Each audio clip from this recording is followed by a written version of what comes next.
नमस्कार, मैं जितेंद्र चतुर्वेदी।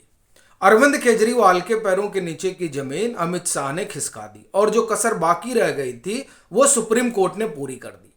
अब ये सवाल उठता है कि आखिर में हुआ क्या, क्योंकि केजरीवाल और उनकी पार्टी का जो अपना ताना बाना है उस ताने बाने में तो ये कौतूहल बन ही जाता है कि आखिर केजरीवाल के ऊपर कौन सा हंटर चला, क्योंकि वो तो ना ईडी की सुन रहे हैं और इधर ईडी अगर कोर्ट गई और कोर्ट से कुछ हुआ तो उसके लिए भी एक नया रास्ता ढूंढ लिया जाता है। तो ऐसी स्थिति परिस्थिति में यह सवाल उठता ही है कि आखिर में हुआ क्या है जिसकी वजह से ये कहा जा रहा है कि इनका संकट बढ़ने वाला है। तो उसी पर हम लोग बात करेंगे। और जो ये संकट है ना, वो संकट दरअसल ईडी और सीबीआई वाला नहीं है, वो जेल जाने वाला है या नहीं है उस पर भी हम लोग बात नहीं कर रहे हैं।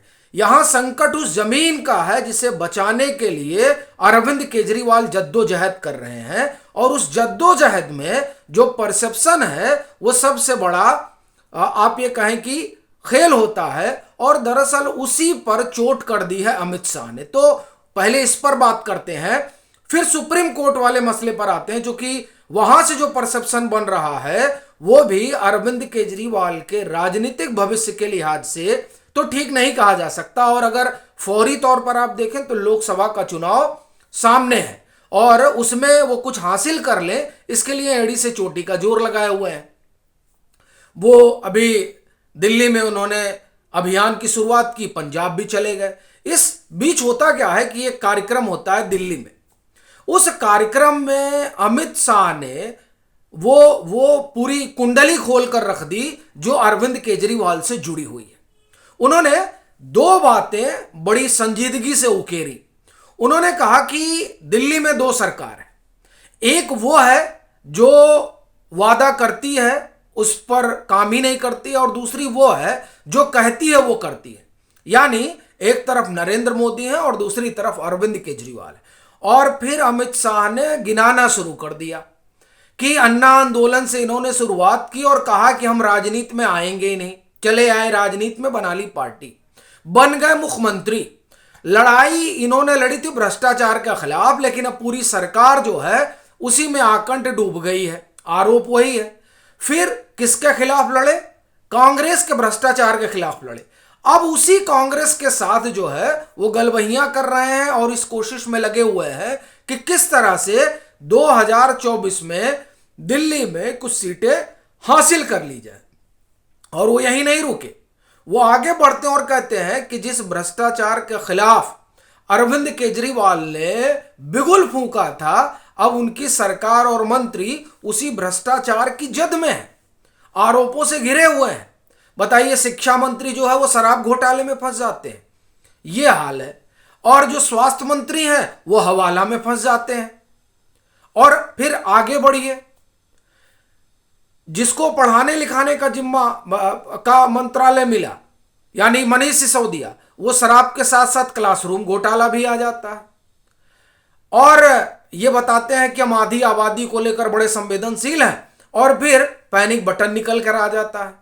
इस तरह से अरविंद केजरीवाल ने किस तरीके से आप ये कहें कि गुमराह किया, दरअसल उस बात को अमित शाह ने रेखांकित किया।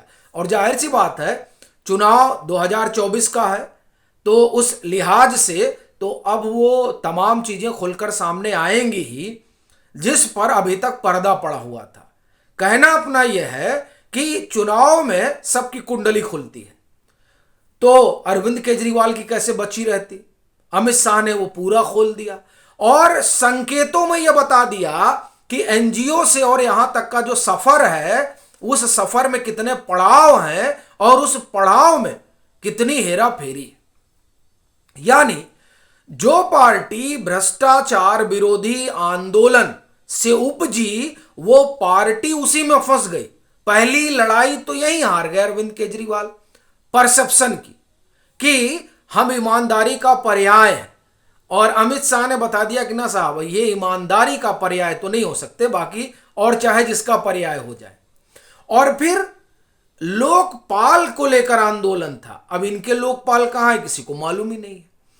ये जो तमाम चीजें अमित शाह ने रखी, उस अब यहां तो एक परसेप्शन बना, जो बचा रह गया था वो सुप्रीम कोर्ट ने पूरा कर दिया। वहां क्या हो गया, देखिए हुआ ये कि 2018 में अरविंद केजरीवाल ने एक ट्वीट को रीट्वीट किया था और उसकी वजह से इनको डिफेमेशन का केस झेलना पड़ गया और फिर मामला सुप्रीम कोर्ट तक पहुंच गया। सुप्रीम कोर्ट में इन्होंने कहा कि साहब हमसे गलती हो गई। अब सुप्रीम कोर्ट ने कहा है कि लिखकर माफी मांगिए, यानी अरविंद केजरीवाल अब वहीं पहुंच गए हैं जहां 2019 में राहुल गांधी थे। राफेल के मामले में उनको माफी मांगनी पड़ी थी और अब ये रिट्वीट वाले मसले में इन्होंने माफी तो मांगी, लेकिन अब लिखित दीजिए और जो शिकायत करता है वो तय करेगा कि हम इसके लिए तैयार हैं या नहीं। लेकिन बड़ा सवाल यह है कि इससे कौन सा राजनीतिक नुकसान होने जा रहा है अरविंद केजरीवाल को, क्योंकि यहां तो कहा ही जाता है कि भाई अगर गलती है तो माफी मांग लीजिए। ये बात तो ठीक है कि ये हम लोगों के यहां एक तरह से आप कहें कि भारत की ये संस्कृति में भी है कि अगर आपसे कोई गलती हुई तो माफी मांग लेना चाहिए। लेकिन जब मसला राजनीति का हो और खड़े अरविंद केजरीवाल हो तब मुद्दा उल्टा पड़ जाता है। क्यों? क्योंकि अरविंद केजरीवाल तो दागों और भागों की राजनीति के लिए जाने जाते हैं। सब आरोप लगाए और भाग लिए, आरोप लगाए और भाग लिए। और अरविंद केजरीवाल की जो राजनीति है उस राजनीति में जो ये आज शीर्ष पर है, तो शीर्ष पर पहुंचने में बड़ी भूमिका जो रही वो आरोप लगाने की रही। इन्होंने शीला जी पर आरोप लगाया, इन्होंने जेटली जी पर आरोप लगाया, गडकरी जी पर आरोप लगाया, सिब्बल साहब के लड़के पर आरोप लगाया, यानी आरोपों की झड़ी लगा दी। विक्रम मजीठिया पर आरोप लगाया और उसके बाद में सबसे माफी मांग ली कि साहब गलती हो गई। तो अब देखिए इन्होंने रिट्वीट किया तो कह रहे हैं कि साहब गलती हो गई। यानी इससे यह परसेप्शन बन रहा है कि झूठे आरोप लगाना अरविंद केजरीवाल और उनकी पार्टी का एक शगल हो गया है। अब ये क्यों कह रहा हूं? क्योंकि अकेले नहीं है। राघव चड्ढा वाला मसला आपको याद होगा, किस तरह से राज्यसभा से जब उन्हें निलंबित कर दिया गया तो अपने निलंबन को चुनौती देने वो पहुंचे सुप्रीम कोर्ट और ये कह रहे थे साहब हमारी तो कोई गलती ही नहीं है। आपको ध्यान नहीं हो तो ध्यान दिलाऊं कि तब संजय सिंह तिहाड़ नहीं गए हुए थे। संजय सिंह के साथ राघव चड्ढा ने प्रेस कॉन्फ्रेंस की और प्रेस कॉन्फ्रेंस में कहा कि हमको जो है राहुल गांधी की तरह सदन से बाहर करने की कवायद चल रही है, हमारी सदस्यता छीन लेने की कवायद चल रही है और इसमें भाजपा मिली हुई है। ये उन्होंने आरोप लगाया। अब जब निलंबन को चुनौती देने सुप्रीम कोर्ट पहुंचे तो सुप्रीम कोर्ट ने कहा कि आप अपना कंडक्ट सुधारिए और जाइए माननीय सभापति से माफी मांगिए। धनखड़ साहब से समय लेकर इन्होंने माफी मांगा। यानी राज्यसभा में आपका जो व्यवहार था वो ठीक नहीं था, लेकिन यह बात आप मानने को तैयार नहीं थे। आप जो है अपनी पार्टी की परंपरा का निर्वहन कर रहे थे, लेकिन यह बात खुल गई सुप्रीम कोर्ट में और जाकर माफी मांगना पड़ा। कहना अपना यह है कि तीन परसेप्शन अरविंद केजरीवाल ने बुने।